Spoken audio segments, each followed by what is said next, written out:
You may have noticed the title of the sermon is Sound of Silence, and just let you know, I enjoy the music of Simon and Garfunkel. Simon and Garfunkel sing a song called The Sound of Silence. Paul Simon wrote it when he was 21 years old, and I learned this week as I was looking into the song, it was the song that brought Simon and Garfunkel together. So they weren't popular when they began, just two musicians, but Paul Simon was selling his song to the record company, and they wanted to give it to a band, and he thought, I think this song could be done as a duet. So he got Art Garfunkel, and he went before Columbia Records, the management, and they sang the song. And the management was impressed, and they signed them for a record deal. They did their first record, and it was a flop. It just didn't sell. So they split up, and they went their separate ways, and it's actually The Sound of Silence that brought them back together again. So one of the producers, without talking to Simon or Garfunkel, went back and took their song and put drums to it and some other tracks to it and produced it again, and it sold like crazy. And they came together for more records. Interesting that the acoustic version is actually the more popular one today, but the song The Sound of Silence brought the two together twice, and then they just took off from there. And if you know the song, it starts a bit mysterious. Actually, the whole thing is a bit mysterious. It starts with the line, "Hello, darkness, my old friend. I've come to talk to you again." But there's one thing that's clear because the repeated phrase over and over in the song is the sound of silence. So one thing you definitely get when you listen to the song is the truth that silence has a sound. There's actually something to be heard when all the other voices are hushed. So if you know the lyrics, there's some people who miss out on that silence because they're like the people who are listening, they're hearing without listening. And it says in the lyrics that they're not daring to disturb the sound of silence. They're just going to leave that alone. And there's some who get so preoccupied with the buzz and the noise of the world that towards the end of the song it says, "And the people bowed and prayed to the neon god they made." So there's this pull to this flashy, attractive noise that can pull us completely away from that sound of silence. Today I want to recognize the truth that silence does have a noise. That quote I shared in the video, when every other voice is hushed and in quietness, we wait before Him. The silence of the soul makes more distinct the voice of God. We want to turn down the noise, not just to not have noise, but because there's something so powerful that God wants to speak into our lives. And I think I'm guilty, and most of us are guilty, of having the volume so high in life that we often miss that life-giving message in the sound of silence. Silence has a noise. Have you heard it? You want to hear more of it? We're going to follow the idea of silence in the story of Elijah in 1 Kings chapter 19. If you know Elijah's story and you know that, then you're thinking you already know the punchline because everyone's familiar with the story. And the punchline goes like this: there was an earthquake, but the Lord was not in the earthquake. And there was wind, but the Lord was not in the wind. And there was fire, but the Lord was not in the fire, but He was in the still small voice. And so you think you can just check out for the whole sermon because you already know it's just going to that still small voice. But there is so much more in the experience of Elijah. In fact, as I studied this and I went out there yesterday to that lake and I reviewed my notes, I realized I had an hour-long sermon. So I cut it in half. So you're going to hear about silence for 2 weeks. And today's going to feel like we didn't resolve it because all we're going to talk about today is the beginning part. That is our need to turn down the noise. In Elijah's life, there was a lot of noise. Internal and external, but mostly internal, mostly emotional noise. And I'll just say it now because I know I'm going to say Elisha at some point during the sermon. So if I say Elijah or Elisha, I just mean Elijah. But I'm going to mess it up because I do that a lot. So I'm talking about Elijah. And Elijah's life had a ton of noise. So we're going to just kind of go through his story and recognize how emotionally noisy it would have been to be prophet Elijah. When he shows up, there was a king in Judah who was a good king. His name was Asa. And he was at the time Elijah shows up, he was nearing the end of his 41-year reign. So a good king reigned a long time. But over in Israel, it was really different. There were wicked kings with shorter reigns, and this wicked king after wicked king. And then there was Omri. He actually reigned like 22 years. But it says that he did more evil than all the other kings before him. So the wickedness is going down. Then Omri has a son named Ahab, and it says he outdid him in wickedness. He did even more evil. And that's the king that is king of Israel when Elijah shows up. So 1 Kings chapter 17 is the first appearance of Elijah, and he's doing an incredibly bold thing. I'll read it and then we'll talk about why it's so bold. So 1 Kings chapter 17, verse 1, Now Elijah, the Tishbite of Tishbe in Gilead, said to Ahab, now Ahab's the worst of the worst, he's the wicked one. He says to him, As the Lord, the God of Israel, lives, before whom I stand, there shall be neither dew nor rain these years, except at my word.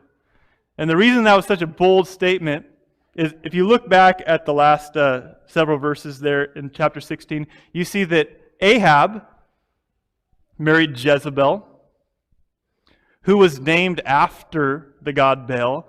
There's a name, they called him Zebel, and she was named after him. Her dad was the king of the Sidonians. This is in chapter 16, verse 31. And his name was Ethbel, which means with Baal.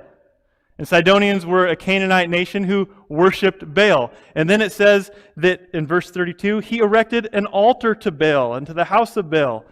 So Ahab, the wicked of wicked kings, he is giving himself fully to the worship of Baal, marrying someone who worshiped Baal. His father-in-law is a king of a nation that worships Baal. And Baal, they believed, false god, but they believed Baal was a god of fertility associated with agriculture. So the one they believed who gave the dew and the rain was Baal. In fact, one of the names for Baal, when translated into English, is the Lord of the dew and the rain. So Elijah goes to this man who's given himself to Baal worship and says, there's not going to be any dew or rain unless I say so, because I'm standing here in the name of the Lord. The name of Elijah, his name means the Lord, he is God. And that's what his mission was as a prophet, was to prove to Baal-worshiping king that the Lord is God, not Baal. So you see what he did in chapter 17, verse 1? He picked a fight. He challenged a wicked king, and he said, you think this is how it is? Well, I'm going to show you through suffering that your God is nothing. Well, his life, so just pause right there. Anyone experience conflict in your life? Have hard conversations? So there's some emotional noise that happens when that, there's all kinds of voices speaking to you. So just follow the noisiness inside of Elijah's experience. And then it got even worse for him, because after he did that bold thing, well, he was a wanted man. So he went and hid. And God provided for him. He went to a brook and he was fed by ravens, but the brook dried up. So he's still in hiding, and he went to a widow, and she did not have enough food to share, but she shared anyway, and the flour didn't run out and the oil didn't run dry. And so he has this experience of scarcity, but God providing. Kind of this roller coaster of, I'm hiding, but God sees me. And then he had joy, and he had tragedy. There was the son in the widow's house who died. There's a lot of emotion with that. And then the Spirit of God was on Elijah in such a way that he raised the son back to life. So now there's joy. So there's these feelings of success and failure and loneliness, but God's with me. A lot of emotional noise in Elijah's experience. Well, that type of living lasted 3 years.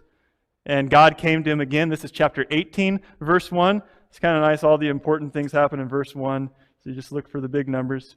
So chapter 18, verse 1, it says, After many days the word of the Lord came to Elijah. It was the 3rd year. And he said, Go show yourself to Ahab. I will send rain upon the land. And showing himself to Ahab would have been really scary. There's a lot of emotional noise in that, because he found out, if you kept reading, he went to show himself to Ahab and he ran into a righteous partner of Ahab named Obadiah, and he tells him, hey, I'm not going to tell Ahab you're here because you might get taken away. And haven't you heard that Jezebel has massacred the prophets of the Lord? So he's appearing before the man married to Jezebel who's massacred people like him. And then he says, and haven't you heard that Ahab has gone to every nation in search of you and made them take an oath saying they have not seen you. So he's on a violent manhunt for him. And that's the person God tells him to go appear. Show yourself to this man. God calls us to do some hard stuff. So 3 years in hiding, and now go show yourself to the man who's been searching for you to kill you for 3 years. Well, Elijah does it. And when he does it, he doesn't apologize. He says, meet me on Mount Carmel. And he invites him to a showdown between the gods. So more noise. And this time there's external noise. There's the yelling and crying out of the 450 prophets of Baal. And then there's the internal noise of knowing that if God doesn't answer by fire, he's going to be killed. And that it's a very intense climax moment in his career as a prophet and his experience with God. Well, God wins the showdown in a dramatic way. And then Elijah has a tough job. It's kind of a thing we pass over in the story. He actually takes those 450 prophets and destroys them. And no matter how wicked they are or how callous your heart is, that's kind of a weighty thing to do, right? Like, there would be a lot of emotional noise and burden in that task alone. Then he turns to Ahab. He didn't kill Ahab. He turns to Ahab and says, Ahab, you better hurry home because it's going to rain. And then he hears more external noise. He hears the sound of the wind and the rain coming. And the Spirit of the Lord comes upon him and he runs in front of the chariots. It's about 25 miles. He sprints. And then it's like you read the story and you think he has more work to do. There's more plans that Ahab has of reform because he's just defeated the prophets of Baal, but now he's going back to Jezreel with the king for a reason. Like, you don't sprint 25 miles for no reason. But we never see what the reason is because when he receives a message from Jezebel, he turns around. So now we're in chapter 19.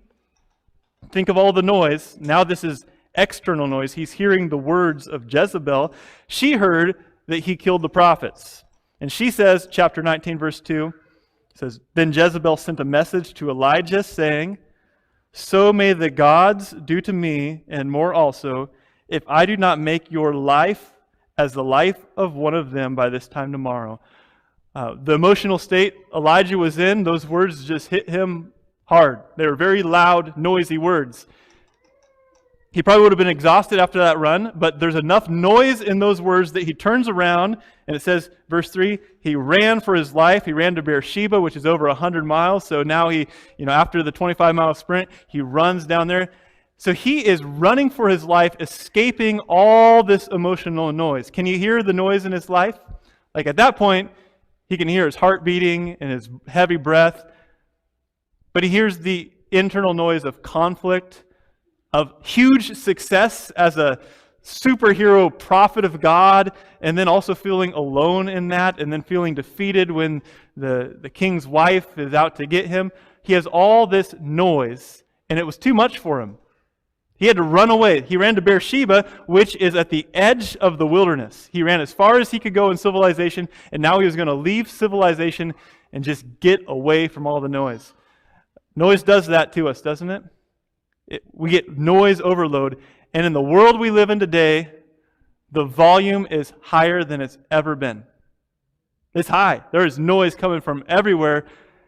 And if we don't do something to turn down the noise and to meet God in the silence, we will just miss that opportunity because the noise will just take all of our attention. So today the focus, just turn down that noise.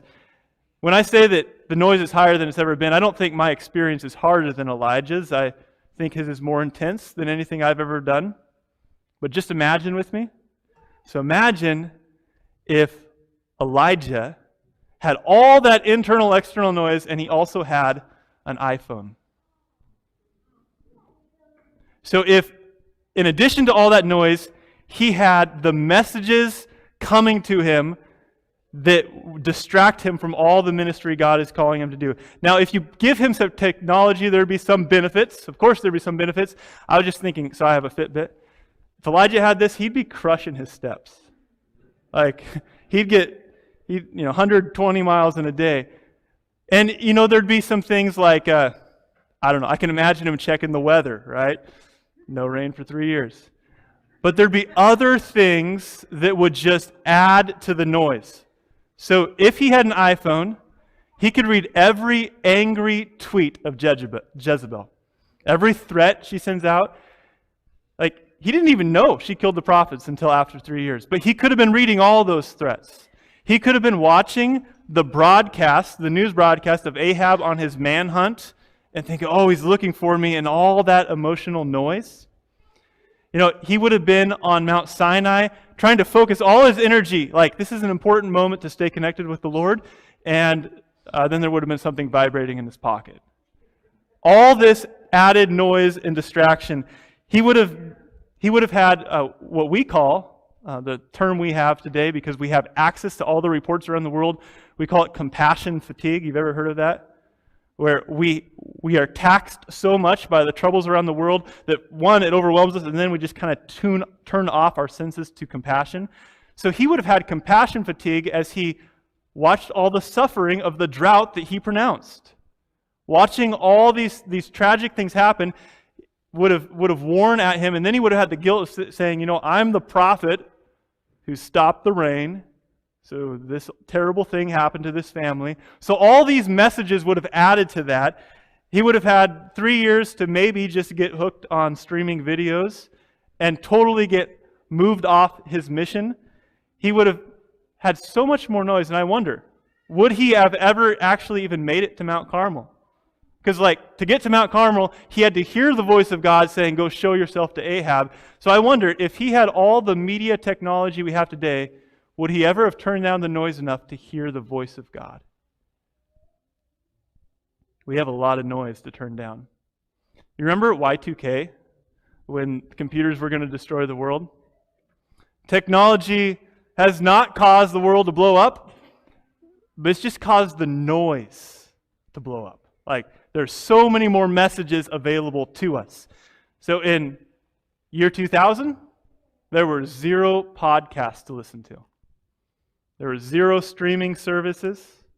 There were 0 smartphones, 0 apps, 0 videos on YouTube, 0 Facebook accounts, 0 posts on Instagram.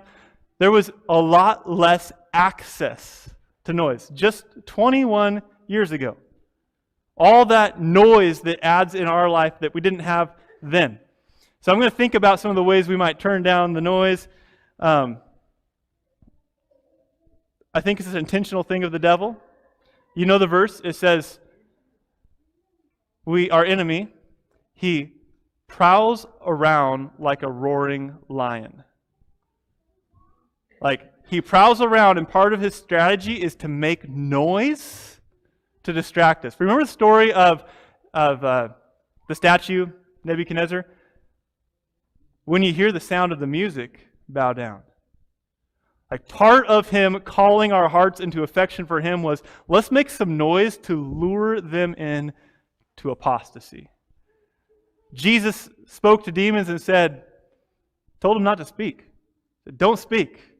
There's a time when we need to let God quiet the voices that the devil sends our way, because we can't hear that sound, that transformational moment with God, if the noise is too loud. So here's a few traps we might fall into. So I'm going to call the first trap is all this unnecessary noise. A perfect example when we look at YouTube. So YouTube has 120 billion videos. A lot of videos. And there's 100 or 200,000 new uploads a day. Of all those 120 billion videos, there's one at the very top that has the most views all time. It has 8.9 billion views. You know what that video is? It's a really important one. It's a video called, someone said it, Baby Shark Dance. Have you ever seen Baby Shark dance? If you've seen it, you know it's not a necessary noise in your life. Useless, irritating, it's just noise. That means that 8.9 billion times someone filled their life with useless noise. So I'm going to call it the Baby Shark trap or trick. We are trapped in this way of thinking that we need the noise. And Baby Shark is an excellent example that so much of that noise, some of it's educational, some of it's inspirational, so much of the noise is just useless.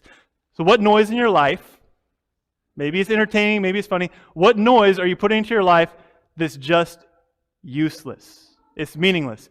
Could you this week, and maybe the rest of your life, turn down the useless noise? Like listen to it and say, wait, I don't need that, and it's making it harder for me to hear the things I need to hear. I'm just going to cut that out. I'm going to cut that noise out. And you might not be, maybe you're listening to me talk about all this tech stuff, and you think, I'm not too into technology. Anyone willing to admit you're technology dumb? You don't do technology? So you're thinking, hey, I don't have noise. But just think of the life of Elijah. The noise of conflict, the noise of relationships and stress and highs and lows. Every single one of us has noise. So even if you're listening and you think, I don't use social media. I spend my time gardening. When I listen to music, it's classical music. I don't text and drive. Or maybe I don't even text at all. You still have noise. I know. Have you ever tried to share with someone who doesn't know how to use the computer, I know I've tried to explain, and I love you. If this is you that I'm talking about, I love you. But I've tried to explain how to find our church services online. And for some people, it's really hard, right? One time I was explaining it, and I said, you go to YouTube. And they said, I don't even own a YouTube. I don't even have a YouTube in my house. So if you don't own a YouTube, then that's good. You don't even need to worry about all that technology noise. The point is, every single one of us has noise at a high volume. And even if you don't use the technology, it's being used on you. All right? So there's all these reports coming in that we didn't have access to. There's smart people. I stopped math in high school, but some smart people went on and they're designing algorithms so that they feed you the noise that most likely will distract your attention. Like, how can you compete with that? We got to turn down the noise. There's another trap. I'll call it the white noise trap. So, you ever seen these things? We use a white noise machine in our kids' room, and the theory is it actually works. I don't like it, but white noise. So there's noises that happen, like people moving around the house or a car honking, and can you hear it? Oh, that's not good. So it makes a constant humming noise, and the idea is that the constant noise drowns out the inconsistent noises that might wake you up. So we have this white noise, and it works to fight noise with noise in my kid's bedroom. It doesn't work in our lives. We try to fight noise by adding more noise. That looks like when we're lonely, we find something else to watch or listen to and just add noise to the noise. When we feel exhausted and we've just had too much noise wearing us down, rather than recognizing, oh, I'm exhausted, I need a break from the noise, we add noise of a hobby or an entertainment thing. You can't fight noise with noise.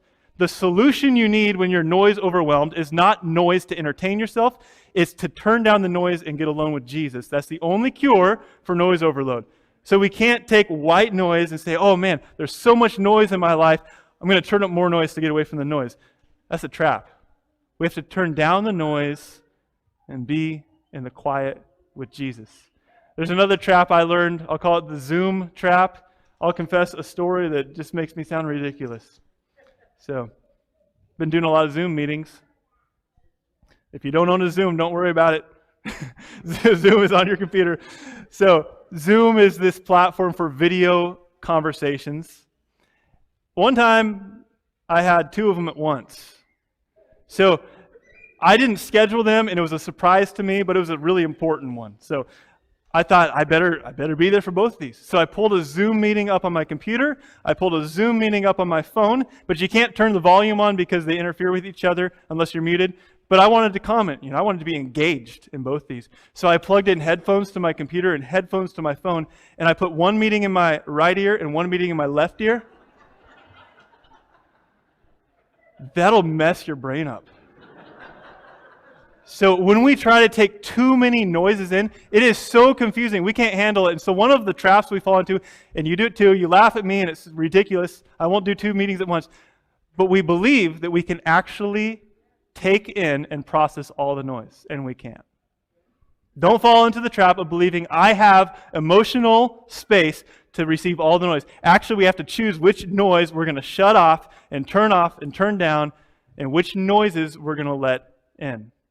It's another trap of noise. A trap that we try to fill every space with noise. So there was a study done by Microsoft. It was an attention span study. And in their attention span study, this is the one, you might have heard it because it's 6 years old. This is the one where they realized that in about 2013, the human general population attention span actually dropped right below the level of the goldfish. So we went down to 8 seconds, and they're at 9 seconds. So yeah, in the last decade, we've moved our attention span below the goldfish. But in that study, they asked a question. They asked it to young adults, and they said, check yes if you agree with this statement. The statement was, when nothing else is occupying my attention, the first thing I do is reach for my phone. So think about that. Like, we have all this noise, and then by the grace of God, we have these little spaces without noise. But 77% of young adults say, when that happens, I shut that silence down right away, because the first thing I do is I reach for my phone. Do you do that? Like, if you have a moment and you're wondering, what should I do? You reach for something to fill the noise. You know what that does? It kills every dead spot in our day that we might reflect on life, that we might pray, that we might hear the voice of God. And what we've done, we've done away with boredom. We don't have to be bored anymore. But we've also, and in doing that, we've done away with self-reflection and deep listening to God. So these are all the ways that noise is at a level it's never been. So Elijah was overloaded with noise, and he ran to Beersheba. Now, we might be at a point where we need to run. Like, we need to run and get away. Those are when it's extreme, like when you know that you have to get away. But what's even better is that we live our life with routines of turning down the noise so we don't have to run away to Beersheba. So I want you to think about how you might turn down the noise. I'm going to end with a quote that I started with. So aren't you glad I didn't preach the whole sermon? Would have gone forever. I've been thinking this week of the Grinch who stole Christmas. You know that guy? And he looks down on Whoville and he says, all the noise, noise, noise, and he plugs his ears. And in a way, wanting to have more of an attitude like that toward the things of the world blasting at me. Just see it as noise, noise, noise, and I don't want to take in all this stuff. I don't have to take in all this stuff. I could actually shut down this noise and listen to God. So I've mentioned a few times a sentence from the book Desire of Ages, 363. I'm just going to close by reading a full paragraph. It is right in the middle of that. And I'm going to avoid the temptation to make comment on this, because every line I want to preach on, because it's so good. So I'm just going to pause when I want to preach and let you think about it, because it's powerful. And these are going to be the last words I say, and then we're going to have a song. And let this speak to you and call you this week to do something intentional to turn down the noise. Desire of Ages 363. All who are under the training of God, in all who are under the training of God, is to be revealed a life that is not in harmony with the world, its customs, or its practices.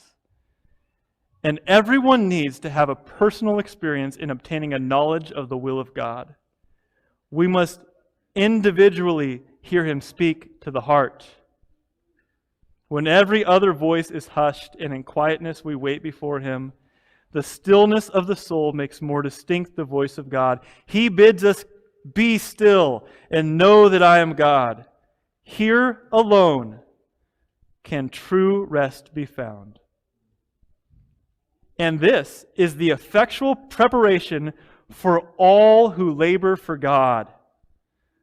Amid the hurrying throng and the strain of life's intense activities, the soul that is thus refreshed shall be surrounded with an atmosphere of light and peace. The life will breathe out fragrance and will reveal a divine power that will reach men's hearts.